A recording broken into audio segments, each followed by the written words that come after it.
It's not fair. Does it ever feel like you're pulling more weight in your marriage than your spouse is? Does it ever feel like the balance of justice is touching the floor on your side? What should you do when things in marriage don't feel fair?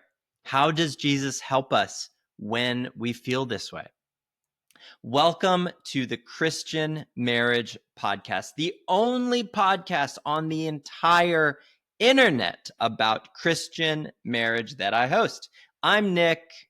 I am a Christian marriage coach, and today we are talking about how to deal with that feeling of things not being fair. This is an incredibly common problem that I hear all the time in my work with couples, and it's something that I have felt in the course of my marriage, and it's been on my mind, and I want to talk about it. There is a verse that I don't think a lot of people think about whenever they think about that feeling of being unfair, so I'm really looking forward to kind of diving into it. So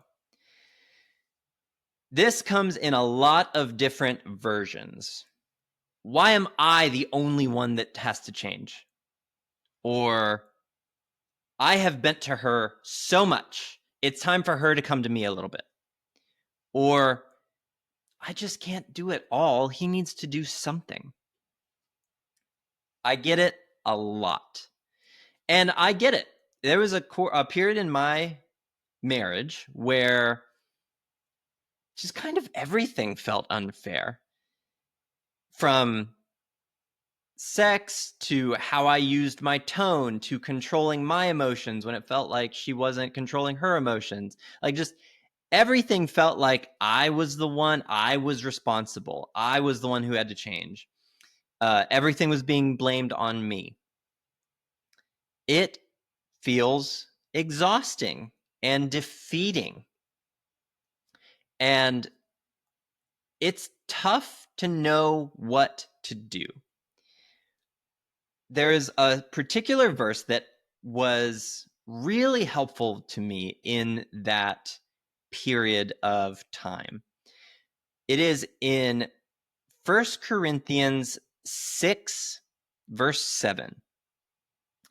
This is where Paul talks about that there are lawsuits happening among the believers in the Corinthian church. That's what he has heard. And he ends up saying, to kind of paraphrase it, he ends up saying, how could you go to court and let unbelievers judge between believers? His basic argument is, don't you have any concern for the name of Christ? And he said this in in chapter 6, verse 7. He said, why not rather be defrauded? So this was a very important point to me whenever I was dealing with that feeling of being unfair. Paul is saying here, why not rather take on something that is unfair? Why not swallow the cost of something that is unfair? Why not take the hit of something that is not fair rather than let Christ's name and the church be smeared? How can we actually define that principle? Paul would rather honor the name of Christ than to fight for what is fair. Fairness, basically, is not the goal for Paul here. He has other priorities, bigger priorities. For example, honoring the name of Christ and building the church.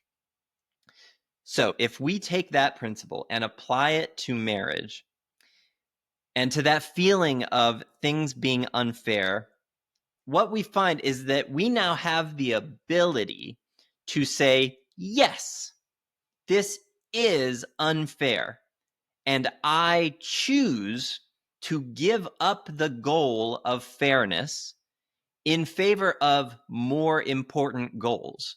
For example, service and love and building up my spouse, I'm going to let go of what feels fair. I think there's so many, it's so easy to feel like the goal of life or the goal of a relationship is sort of a tit for tat, you scratch my back, I scratch yours. What are we both getting out of this? That is not the goal of a relationship. The goal of a relationship is to build each other up in the name of Christ. So when back in my marriage, years ago, whenever this was an intense struggle, part of what that meant for me was, you know what? I can change more. You're asking me to change more. You're asking me to change more than it feels reasonable for me to change. You're asking me to change more than it feels like you are changing. Part of what it meant for me was saying to myself, you know what? If she is asking for good things, then why not pursue the good changes that she is asking for? Maybe she's not even, maybe your spouse is not even asking for any good things. Why aren't you pursuing good things?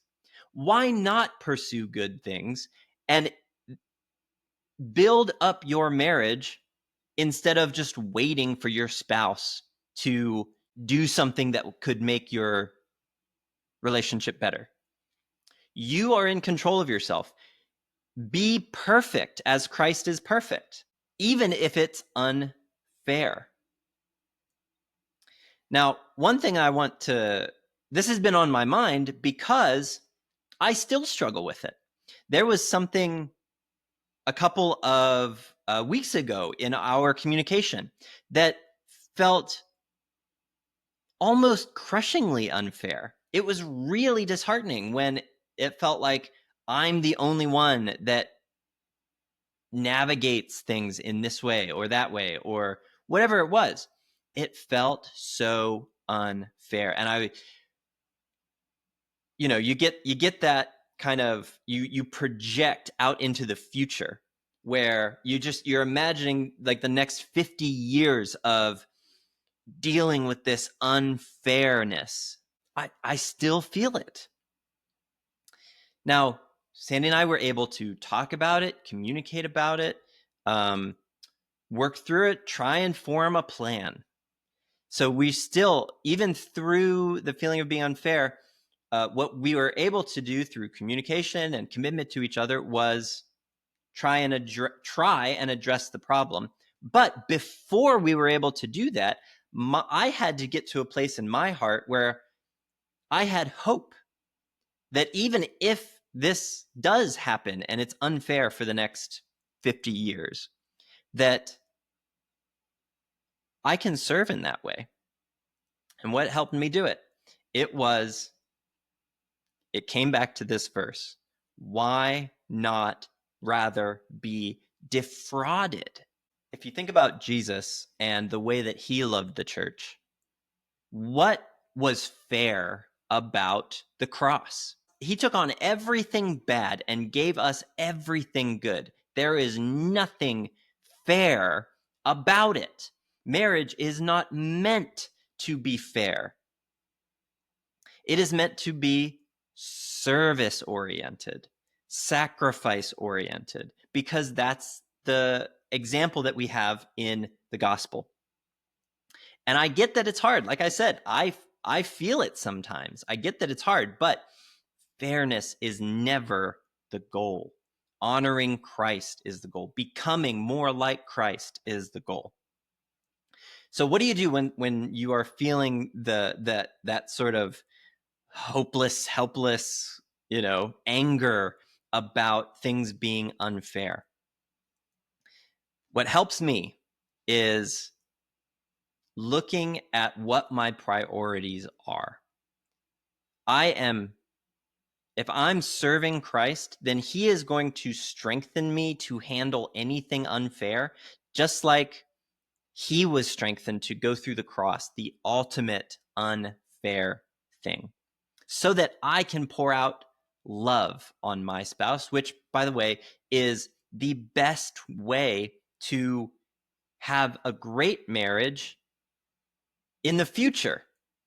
So by doing this, this is the best way to improve our future, to seek to love and serve instead of sort of trying to convict our spouse about the things that they're doing that are unfair.